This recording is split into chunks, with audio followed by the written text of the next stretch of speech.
Apa sudah terlihat? Sudah.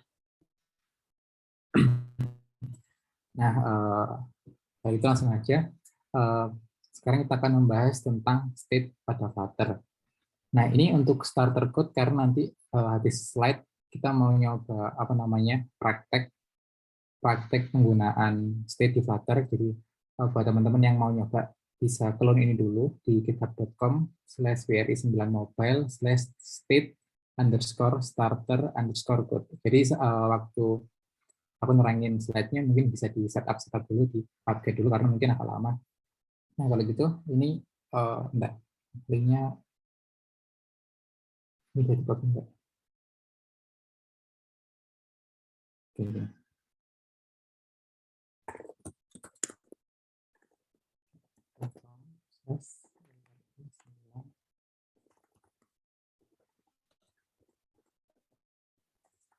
Aku linknya di chat, bisa di clone dulu. Nah, sebelum membahas tentang state, apa itu state? Sebelum kita membahas tentang state, kita harus tahu dulu apa itu Flutter. Nah, Flutter ini adalah sebuah declarative framework. Apa itu declarative framework? Jadi intinya sebuah declarative framework itu adalah mekanisme penyusunan UI atau layout berdasarkan state. Nah, jadi gini, ini ada apa namanya sedikit kayak gambaran. UI sama dengan function of state. Jadi UI atau tampilan yang ada di layar itu adalah build method kita yang apa namanya menyesuaikan dengan nilai state. Jadi jika state ini berubah, maka UI-nya akan berubah. Kalau kurang jelas mungkin ini. Bayangkan kita punya view kayak gini. Misalnya ada view A dengan nama A, view A dengan nama A, dan view B dengan nama B. View B ini punya dua child, yaitu C1 dan C2. Child ini punya tipe VC. Nah, terus kita ingin merubah view ini jadi kayak gini. Yang awalnya view B ini punya background warna kuning, sekarang dia jadi punya background warna merah. Terus di sini childnya yang awalnya itu ada C1 sama C2, tiba-tiba jadi C3. Jadi yang C1 sama C2-nya ini hilang gitu ya, diganti yang C3. Terus kita lihat di sini ada imperative style. Tadi kan Flutter itu deklaratif. Nah, selain deklaratif, itu ada juga yang namanya imperatif. Mungkin teman-teman yang udah pernah nyoba, misalnya HTML, JavaScript, vanilla JavaScript, atau mungkin pernah bikin aplikasi Android native pakai Android SDK, itu sudah familiar dengan yang namanya imperative style. Nah, jadi sistemnya imperative style atau caranya imperative style itu kita mencari objeknya, mendapatkan objeknya dulu. Contohnya ini, misal kita mau merubah view B ini yang awalnya backgroundnya warnanya kuning jadi biru, kita ambil dulu. Nah, B. Kalau di JavaScript, mungkin teman-teman familiar sama kayak dokumen element by ID. Nah, itu caranya buat kita dapetin si elemen B ini. Kalau mungkin di Android native pakai misalnya find view by type, find view by ID kayak gitu. Nah, kalau udah ketemu si B, kita panggil metode yang namanya setColor red gini.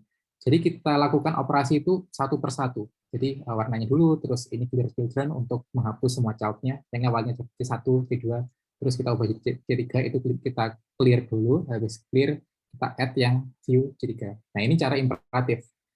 Nah, Flutter itu menggunakan cara deklaratif style. Nah, modelnya tadi, itu kan ini view A itu punya child ke view B. Nah, di Flutter kan karena semua itu widget, kita anggap view ini adalah widget. Widget view B punya properti namanya color atau warna. Sama punya properti namanya child atau anak ya. Di sini anaknya itu maksudnya view C sama C1 sama C2. Nah, di sini dia punya properti color warnanya red ya, saat ini red. Nah, bedanya apa? Kalau kita tadi di sini kita lihat, kita merubah elemennya ya, anggap aja kayak view B, view A, view C itu elemen, kita merubah elemennya. Nah, kalau deklaratif itu kita merubah datanya, yang awalnya misalnya kuning jadi merah. Nah, waktu data ini berubah, maka semua view-nya ini juga akan apa namanya terbuild ulang, terrender ulang kayak gitu. Nah, di sini bedanya itu kalau imperatif itu kan kita merubah elemennya, kalau deklaratif itu kita merubah datanya atau merubah state-nya. Contoh lainnya di sini awalnya C1, C2, nah tiba-tiba jadi C3, itu kita tinggal langsung mengubah child-nya aja, yang awalnya C1 sama C2 jadi C3. Kayak gitu. Itu bedanya imperatif sama deklaratif. Nah, ini red ini yang disebut dengan state. State itu adalah data yang berubah-ubah. Nanti view ini dia itu bisa react atau bisa apa namanya? Bisa menyesuaikan dengan state-nya. Nah, ada dua jenis state. Yang pertama ada ephemeral state dan app state. Ephemeral state itu juga biasa disebut dengan local state atau UI state. Karena state ini itu apa namanya?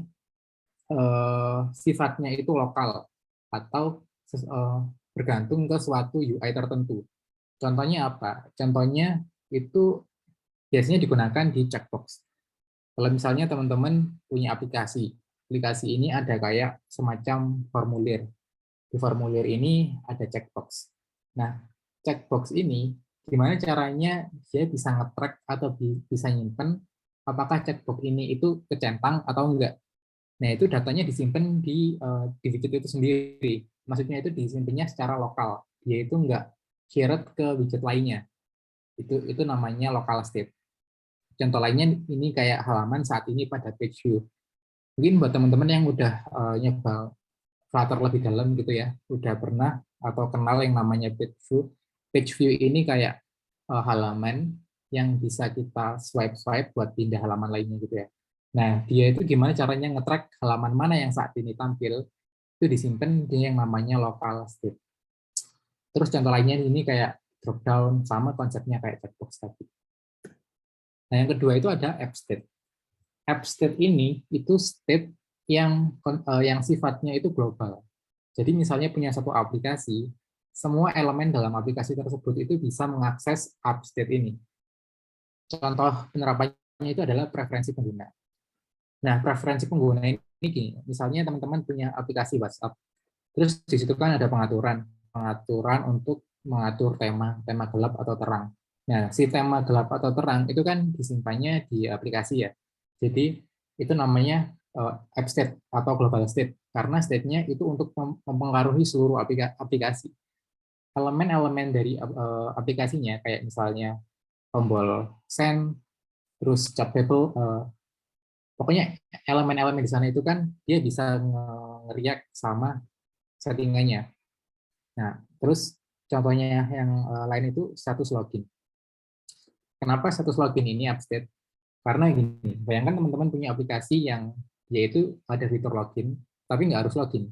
Jadi ada fitur yang bisa diakses tanpa login, tapi juga ada beberapa fitur yang harus diakses saat login. Nah, ini kan datanya harus bisa diakses di seluruh komponen aplikasi. Makanya ini biasanya disebut dengan app state, karena datanya itu disimpan dan bisa diakses oleh seluruh komponen aplikasi. Contoh lainnya ini yaitu keranjang belanja dan status produk wishlist dalam aplikasi e-commerce. Nah, misal teman-teman punya Shopee atau Tokopedia, itu kan ada wishlist. Nah, wishlist itu waktu kita save, itu dia itu dimasukin ke dalam state, disimpan di dalam global state, app state. Kenapa disimpan dalam global state? Jadi kan sistemnya kayak mungkin kayak checkbox tadi ya. Tapi kenapa kok checkbox cuma local state? Karena kalau misalnya wishlist ini, setelah kita cek apa namanya kita wishlist, itu kan kita bisa akses wishlistnya di halaman lain. Nah, karena dia itu berkomunikasi dengan widget lain atau halaman lain, dia nyimpennya di app state. Nah, sekarang gini, kapan waktu kita pakai app state, kapan kita waktu pakai ephemeral state? Nah, jadi pertama itu kita tanya dulu, siapa yang butuh data ini? Kalau misalnya data ini dibutuhkan oleh misalnya banyak widget atau beberapa widget, kita pakai app state. Tapi kalau data ini cuma dipakai untuk satu widget aja, nah kita pakai ephemeral state atau local state. Bedanya itu aja. Nah, untuk praktikum kali ini kita bakal nyoba yang local state aja, karena untuk app state ini sedikit lebih kompleks, mungkin kita bahas di lain waktu. Nah, sedikit informasi ya, untuk app state ini bisa pakai apa namanya class yang udah disediain sama Flutter, itu namanya change notifier. Mungkin teman-teman nanti bisa coba googling apa itu change notifier. Ini buat app state tapi udah disediain sama Flutter. Tapi juga bisa pakai library third party, kayak mungkin pernah dengar yang namanya BLOC atau provider atau GetX dan lain-lain. Nah, kalau gitu langsung aja mungkin teman-teman yang udah ngeklon starter code kita praktek langsung. Stop.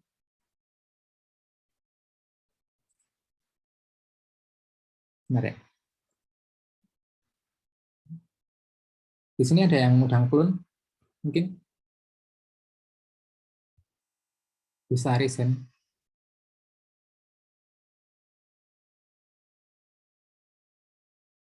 Oh ya, mungkin ada yang mau ditanyakan dulu sebelum lanjut.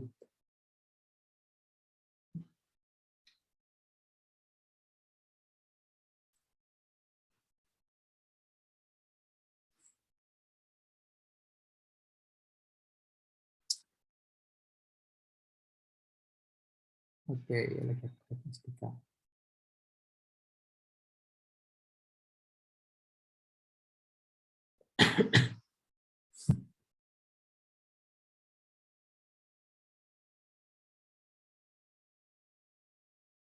Bentar.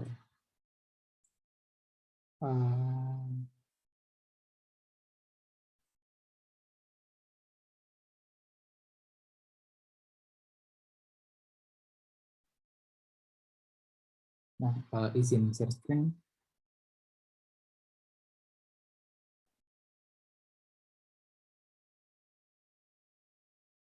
Nah, teman-teman yang udah ngeklon, nanti waktu di run aplikasinya kayak gini. Jadi nanti aplikasinya itu ada dua text field atau dua text input di sini, email sama password. Kemudian ada radio button sama checkbox. Nah, ini kalau kita coba itu masih belum bekerja ya. Kalau kita pilih ini contohnya perempuan, dia nggak akan kecantang. Kalau misalnya yang ini, itu juga nggak akan kecantang. Terus ini ada yang tombol mata, kalau misalnya kita ketik sesuatu, nah ini juga masih belum bisa. Nah, nanti kita benerin ini supaya si tombol visible-nya sama tombol radio dan checkbox-nya itu bisa. Oke, nah pertama bisa langsung buka widget register page. Nah, di sini itu apa namanya, semua widget ini itu disimpan di sini. Nah, kalau gitu langsung aja kita coba bikin yang agar ini untuk view passwordnya itu bisa. Nah, yang pertama ini kan kalau kita lihat stateless widget ya. Nah, untuk kita bikin state itu harus pakai yang namanya stateful widget. Kenapa kita harus pakai stateful widget? Karena kalau pakai stateless widget apa namanya, metode build ini cuma dipanggil sekali, yaitu waktu inisialisasi. Nah, kalau kita pakai stateful widget, nanti metode build ini bisa dipanggil berkali-kali sesuai dengan kemauan kita. Nah, caranya gimana kalau kita udah punya stateful widget, terus kita mau ubah jadi stateful widget, kita tinggal klik widgetnya, kemudian pencet Ctrl titik atau Command titik. Terus di sini pilih Convert to Stateful Widget. Nah, nanti akan jadi kayak gini. Yang pertama ada class register page stateful widget, dan yang kedua ada register page state register page. Nah, nanti itu state-nya kita simpan di sini. Kita taruh state-nya di sini. Nah, apa sih state itu sebenarnya? Simpelnya state itu cuma variabel, tapi dia bisa berubah-ubah. Nah, contohnya kita punya ya biasa kayak string nama ini ya. Nah, tapi nanti selama life cycle aplikasi, selama aplikasi ini berjalan, si nama nanti juga bisa berubah. Ini yang disebut dengan state. Secara sederhana kayak gitu. Nah, kembali lagi ke yang ini ya, yang ke password, untuk tombol lihat password dan tutup password. Ini kan punya dua state ya, punya dua apa namanya, punya dua kondisi. Kondisi yang pertama itu dia bisa lihat, dia bisa nggak lihat. Nah, karena dia cuma punya dua kondisi, kita bisa pakai tipe data yang emang cuma punya dua kondisi, yaitu boolean. Nah, kita tinggal ketik aja di sini, bool. Untuk tipe boolean di Flutter atau di Dart itu menggunakan BOL atau bool. Nah, setelah itu namanya, nama state-nya atau nama variabelnya atau nama atribut lah. Nah, di sini bisa kita kasih nama, contohnya is visible. Nah, default-nya apa? Waktu kita buka aplikasi ini, waktu kita daftar, pastikan nilai awalnya itu password-nya tersembunyi ya. Jadi is not visible. Nilainya yaitu false. Nah, kita atur nilai awalnya itu false kayak gini. Nah, kita sudah punya state. Sekarang gimana cara memanfaatkan state ini? Kita cari widget yang ada hubungannya sama ini. Maksudnya yang membentuk elemen ini, yaitu ini, text from field password. Nah, di sini ada yang namanya suffix icon. Suffix icon itu berisi icon button. Icon ini ya. Nah, jadi suffix icon itu yang bagian ini. Terus gimana caranya kita ngubah sesuatu waktu tombol ini dipencet? Nah, di icon button ini ada metode yang namanya, ada properti yang namanya onPress. Kalau kita hover di sini, itu dia bilang this callback that is called when the button is tapped. Jadi ini adalah callback atau anggap aja fungsi yang dipanggil waktu tombol ini dipencet. Nah, kita coba ya di sini. Misalnya print halo. Gitu. Nah, kalau kita buka konsol ya, pencet kontrol backtick ya, kontrol backtick, terus di sini ada di kita konsol. Nah, kayak gini ya. Waktu kita pencet ini, nah, maka akan muncul pesan halo di sini. Jadi kita tahu kalau misalnya metode ini itu dipanggil waktu kita mencet mata ini, tombol mata. Nah, tapi apa yang mau kita lakuin di sini? Yang mau kita lakuin yaitu merubah si state ini tadi. Yang awalnya itu false jadi true. Kalau true jadi false gitu ya, dibalik. Nah, di sini kita ubah is false, is visible, yang awalnya itu false jadi true, yang awalnya true jadi false. Caranya gimana? Nah, kita bisa pakai operator yang namanya ini, apa ya namanya? Lupa. Intinya operator ini itu membalikkan kondisi. Kalau nilainya true dia jadi false, kalau nilainya false dia jadi true. Is visible. Nah, kayak gini. Oke, kalau kita save, terus kita coba lagi di sini. Nah, dia nggak ngefek apa-apa. Kenapa? Karena ya kita cuma ngubah aja, dan juga kita belum menampilkan sesuatu berdasarkan kondisi is visible ini. Sebenarnya ada masalah satu lagi, tapi nanti aja kita bahas. Nah, sekarang kita ingin apa? Pertama, kita ingin kalau dia itu visible, dia itu ikonnya mata buka ya. Kalau dia itu nggak visible, dia ikonnya mata yang coret kayak gitu. Nah, di Flutter ini udah ada ikon yang namanya icons.visible atau visibility kalau salah ya, visibility sama visibility off kayak gini. Nah, jadi kita bisa pakai ternary operator kayak gini. Jika is visible, kita pakai icons.visibility. Nah, tapi kalau dia nggak visible, icons.visibility off. Yang ini. Nah, ini ada error. Kenapa? Karena dia awalnya di sini nilainya const. Const itu konstan atau tidak berubah-ubah. Tapi karena kita di sini sudah memakai apa namanya nilai dari luar yang bisa berubah, kita nggak bisa pakai const di sini. Jadi ini dihapus. Nah, udah kayak gini. Kita save. Terus kita coba di sini klik. Nah, tetap nggak bisa. Kenapa? Karena meskipun kita sudah merubah variabelnya, kita masih harus ngasih tahu ke state ini, ke widget ini, kalau datanya itu berubah. Biar apa? Biar si widget build ini dipanggil lagi. Karena kalau enggak, waktu kita rubah datanya, itu di sini itu masih tetap yang belum apa namanya, yang lalu gitu loh. Jadi belum terupdate widgetnya. Caranya gimana? Caranya kita tinggal panggil fungsi yang namanya set state. Nah, set state ini dalamnya itu kita kasih yang namanya callback. Callback itu ya function yang ada di dalam function yang kita masukkan sebagai properti sebuah function kayak gini. Terus di dalamnya itu apa? Kita bisa masukin ini ke dalam sini. Nah, kayak gini. Jadi waktu tombol mata itu ditekan, maka kita akan panggil set state.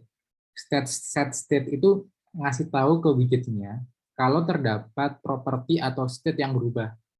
Nah, jadi kalau si widget ini udah tahu kalau ada properti yang udah berubah, dia akan manggil lagi si function build ini. Akhirnya widgetnya akan berubah sesuai dengan data yang baru. Kayak gini. Nah, kalau kita save, kita tekan lagi yang ini ya. Nah, di sini udah berubah. Kalau kita pencet, tombol matanya jadi kesilang. Tapi kalau kita pencet lagi, tombol matanya jadi nggak silang. Nah, sekarang kita coba masukin password di sini. Halo gini ya. Oke. Nah, kita lihat di sini matanya buka. Tapi kenapa passwordnya masih nutup? Kalau kita pencet, tetap aja nggak berubah. Nah, kenapa kalau gitu? Ini karena nilai is visible ini masih kita pakai cuma buat merubah si ikon ini aja. Tapi kita belum mengatur supaya text field ini itu apa namanya menyesuaikan dengan si state is visible. Nah, sebelumnya kita cari dulu properti apa yang bisa bikin field ini itu jadi kayak gini, apa namanya, jadi titik-titik ini sama dia jadi teks biasa. Nah, kalau kita lihat di sini di text from field yang bagian password, itu ada properti yang namanya obscure text. Nah, saat ini nilainya true ya. Kita coba jadiin false. Save. Nah, teksnya akan tampil kelihatan. Jadi kita tahu gimana cara merubah si passwordnya ini biar awalnya kelihatan jadi nggak kelihatan. Itu pakai yang property obscure text.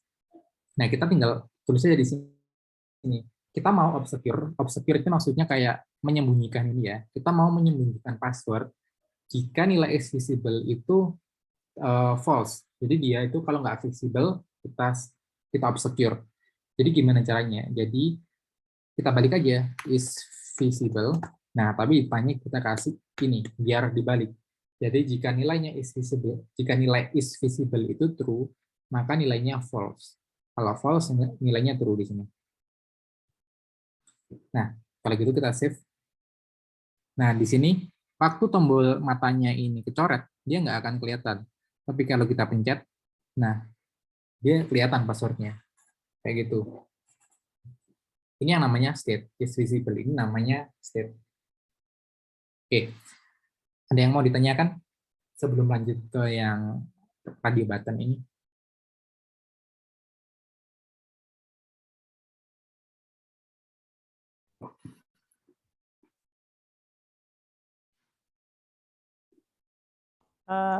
Aku izin tanya yang itu is visible tanda tanya icon Ini. penjelasannya gimana? Nah, ini namanya ternary operator. Jadi gini, sintaksnya itu kayak gini. Ini kondisi, tanda tanya, ini nilai jika kondisinya benar. Yang sini itu nilai jika kondisi salah. Jadi kalau nilai is visible ini true atau benar ya kondisinya, itu dia pakai yang icons.visibility. Icons.visibility itu yang ini. Icon mata yang kebuka. Nah, kalau dia si is visible ini nilainya false, dia pakai yang ini, yang visibility off. Oh iya, paham, Bang. Mata kecoret kayak gitu. Itu sih. Ini biar cepat aja. Mungkin bisa pakai oh nggak bisa ya. Ya, gitu sih. Itu namanya ternary Iya, operator. makasih, Mas. Sama-sama. Mungkin kalau masih kurang jelas bisa googling gitu. Ternary operator keyboardnya.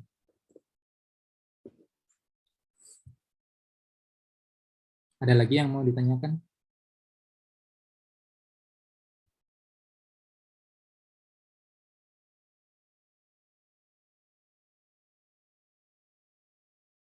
Oke, kalau nggak ada langsung lanjut ke yang ini ya, yang radio. Nah, gini aja, yang ini aja. Soalnya yang radio ini agak lebih kompleks. Kita yang checkbox aja. Nah, kita ke bawah sendiri, di sini ada yang namanya checkbox list style. Di sini ada value sama on change. Nah, yang lainnya ini nggak usah ini abaikan aja, soalnya ini cuma buat tampilannya aja. Nah, yang penting itu ini, value sama onChange. Nah, apa itu value? Property value ini bisa kita gunakan untuk ngatur apakah si checkbox-nya ini tercentang atau enggak. Jadi di sini nilainya false kan ya. Maka si checkbox-nya itu enggak kecentang. Tapi misalnya kita rubah jadi true, kayak gini. Nah, checkbox-nya akan tercentang. Terus kalau ini kita pencet, dia nggak akan efek apa-apa. Soalnya kita belum ngasih nilai yang bisa berubah. Kita butuh state di sini. Di sini juga ada metode yang namanya onChange. Nah, metode ini itu dipanggil waktu kita mencet ini. Dan kita di sini juga dapat parameter, misalnya kasih nama value. Nilai parameter ini adalah nilai terbaru dari si checkbox-nya. Contohnya gini, jika checkbox ini nyala, waktu kita pencet, metode onChange ini akan dipanggil dengan nilai value itu false. Karena awalnya dia udah kecentang atau true. Nah, kalau misalnya nilainya ini false, dia kan nggak kecentang. Waktu kita pencet, nah onChange ini akan dipanggil dengan value true. Kita coba aja print value kayak gini.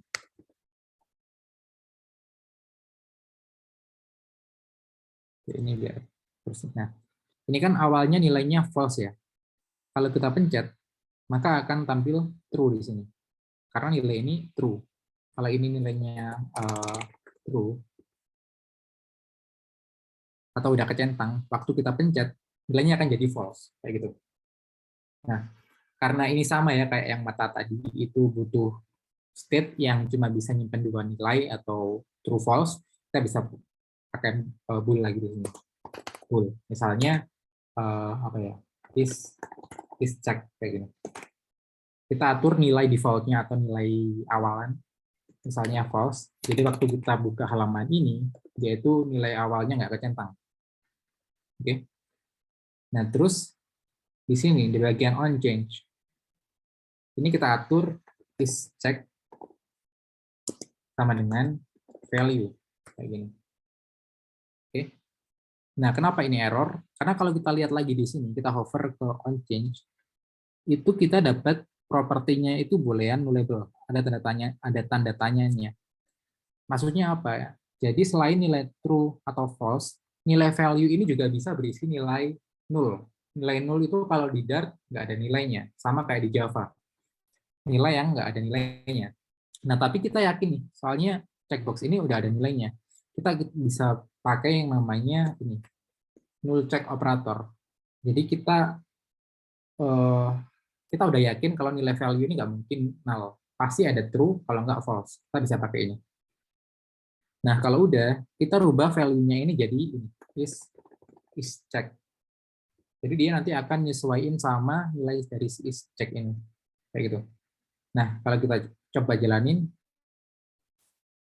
nah masih nggak bisa. Kenapa nggak bisa? Ada yang tahu? Mungkin?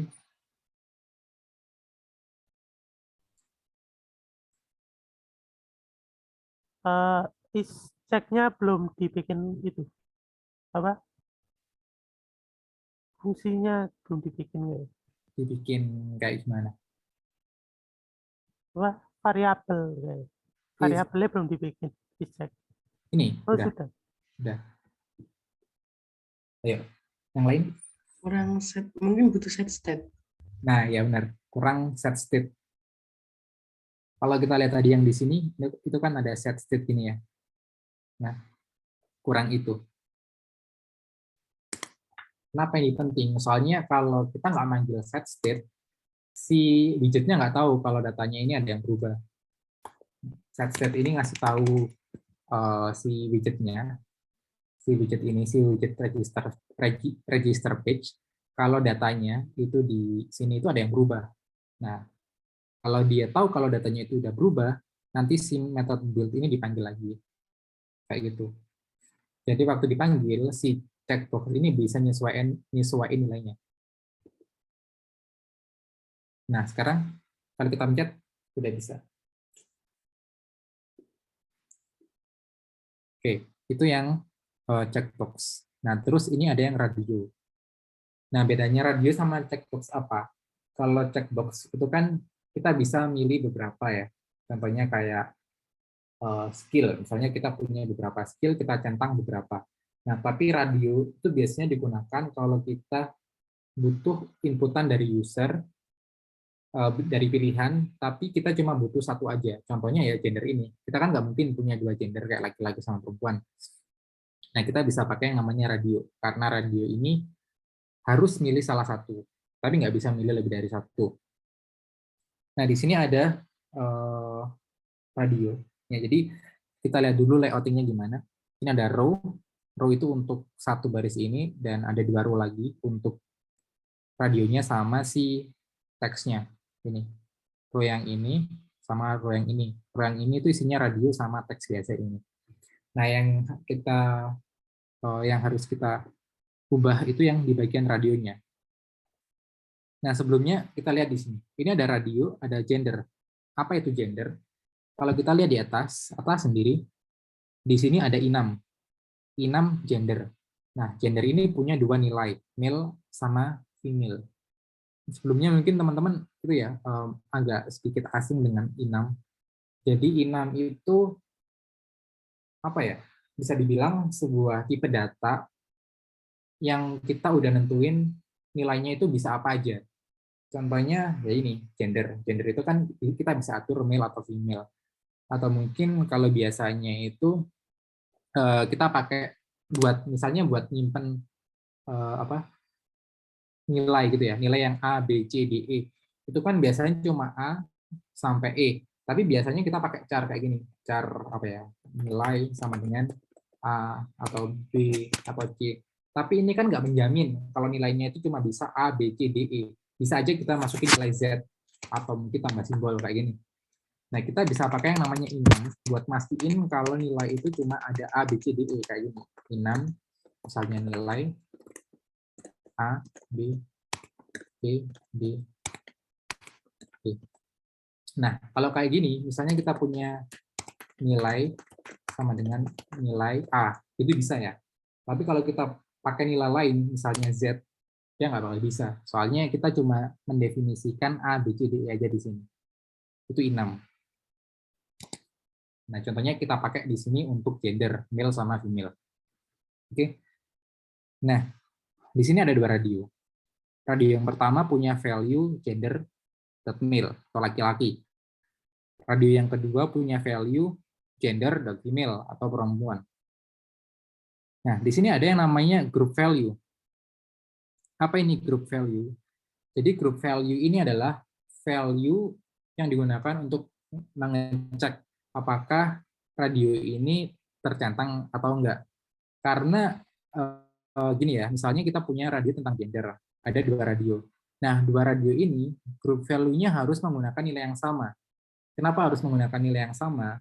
Agar misalnya nilainya itu sesuai dengan radio yang pertama, itu pasti tidak akan sesuai dengan radio yang kedua.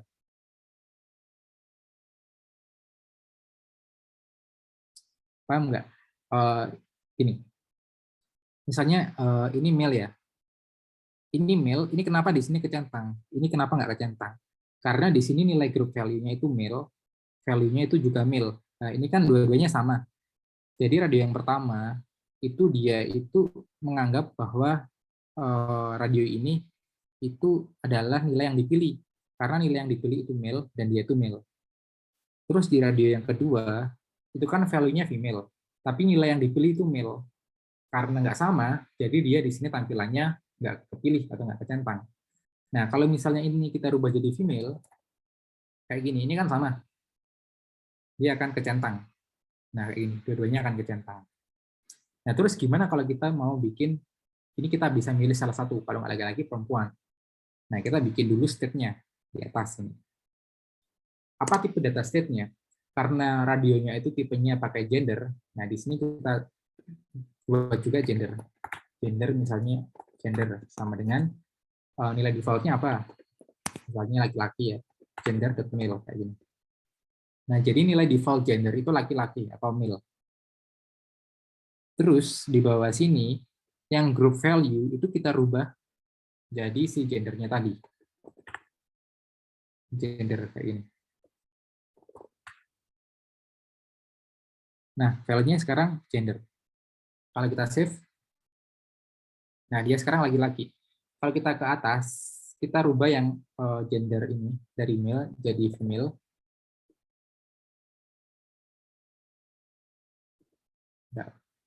Nah, ini harus kita refresh dulu karena kita ngubah state-nya. Kalau ngubah state biasanya kita perlu hot reload, hot restart biar datanya ini berubah.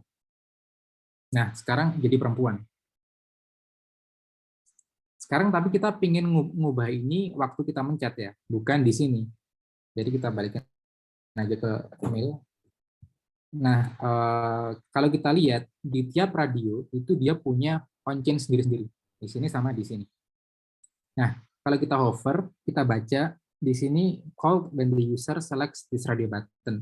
Jadi metode ini atau properti ini itu akan dipanggil waktu kita mencet si radionya. Contohnya di laki-laki ini, kalau kita pencet radio yang laki-laki, dia akan dipanggil. Dan propertinya di sini ada gender. Oke, jadi ini gender. Kita beri nama J biar nggak konflik sama nama yang atasnya. Kita tinggal ubah aja gender sama dengan J. Di sini juga J. Gender sama dengan J. Kayak gini. Nah, kalau kita lihat di sini itu masih error ya. Karena kalau kita lihat lagi di sini value-nya itu gender nullable atau bisa aja dia null. Sama kayak tadi kita tinggal kasih tanda seru. Nah, ini mastiin kalau nilai dari J ini pasti nggak null. Ada. Soalnya kita udah yakin di sini value-nya itu gender.mil. Jadi on change nilai J ini pasti gender.mil. Kita mungkin juga bisa nulis saja kayak gini, gender.mil. Tapi ini jadi repetitif ya. Misalnya kita ngubah ini jadi female, kita harus ngubah lagi ini jadi female. Gitu. Nah, biar nggak repetitif, kita langsung aja pakai yang J. Tapi kalau kita lihat lagi, ini juga repetitif. Karena kita punya dua metode yang sama di dua tempat yang berbeda. Nah, caranya gimana solusinya? Kita bisa bikin function di sini. Contohnya, kalau kita lihat di sini, itu kan void function gender kayak gini ya. Nah, kita bisa tulis aja void, misalnya on gender change gitu ya. Gender, katanya C. Nah, kita tinggal atur gender sama dengan J. Mana seru ini. Ini error karena kita belum pakai. Tinggal ubah yang ini dari sini. Jadi on gender change. Apa ini? Can be done before it's bentar. Oh, sorry. Ini di luarnya. Nah, tadi itu masih di dalam metode build. Kalau udah, terus yang ini. On gender change kayak ini. Nah, jadi waktu si video ini dipencet, dia akan manggil fungsi yang namanya on gender change ini di sini. Dan parameternya sama J. Terus kita atur gender jadi G. Jadi di sini ini masih belum bisa, soalnya kita kurang yang namanya set state. Nah, set state ini jangan sampai lupa kalau misalnya kita ngerubah state, karena tanpa ini nggak bakal bisa. Nah, kayak gini. Kalau udah kita coba run. Nah, udah bisa. Kita cuma bisa milih satu nilai. Kayak gini. Oke, ada yang mau ditanyain? Ini yang terakhir sih. Habis ini udah. Ya, aku mau tanya lagi. Yang gender itu kenapa kok ditaruh di luar kelas? Yang gender ini. Nah. Soalnya biasanya ini biar bisa diakses di mana aja gitu. Ini kan apa ya? Kayak misalnya kita bikin kelas baru, contohnya bikin kelas baru. Soalnya ini nanti pasti nggak bakal dipakai di sini aja. Contohnya apa ya? Kalau ini mungkin sekarang dipakai di sini aja. Ini kalau dimasukin sini, nggak tahu sih bisa apa enggak. Nggak bisa.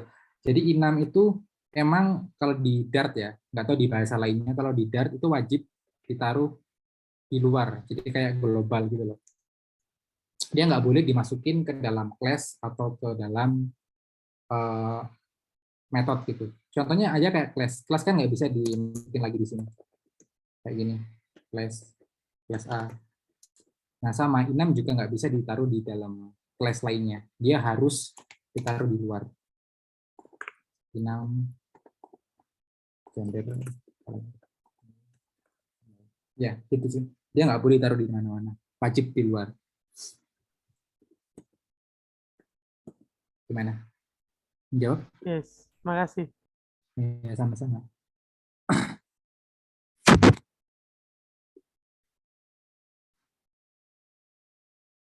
Ada lagi yang mau ditanyain?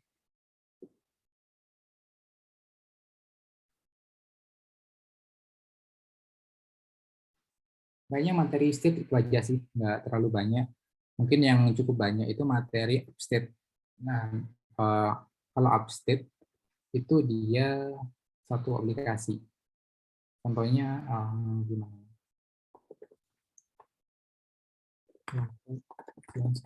Mungkin bisa buat belajar sih ini, Pak. Nah, ini yang mau belajar apa namanya? App state. Nah, itu.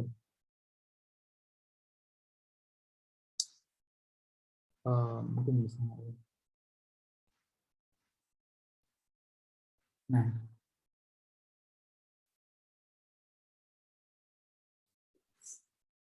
udah kalau nggak ada yang mau ditanyain, mungkin kita udah ya. Bikin stop share.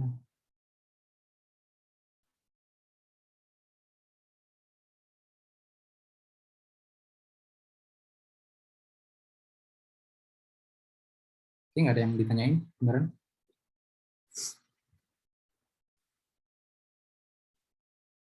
Udah kalau gitu, saya mungkin untuk pertemuan kali ini itu aja. Terima kasih, mohon maaf kalau ada salah kata atau salah perbuatan. Terima kasih. Wassalamualaikum warahmatullahi wabarakatuh. Waalaikumsalam warahmatullahi Waalaikumsalam warahmatullahi wabarakatuh. wabarakatuh. Oke, terima kasih Tio. Iya, sama-sama, Mas. Oh ya Rek, makasih ya udah join pada malam hari ini. Dan untuk mini class pada malam hari ini kita end dulu ya. Dan dari saya dan juga Tio, mohon maaf jika ada salah. Wassalamualaikum warahmatullahi wabarakatuh. Waalaikumsalam warahmatullahi wabarakatuh. Waalaikumsalam.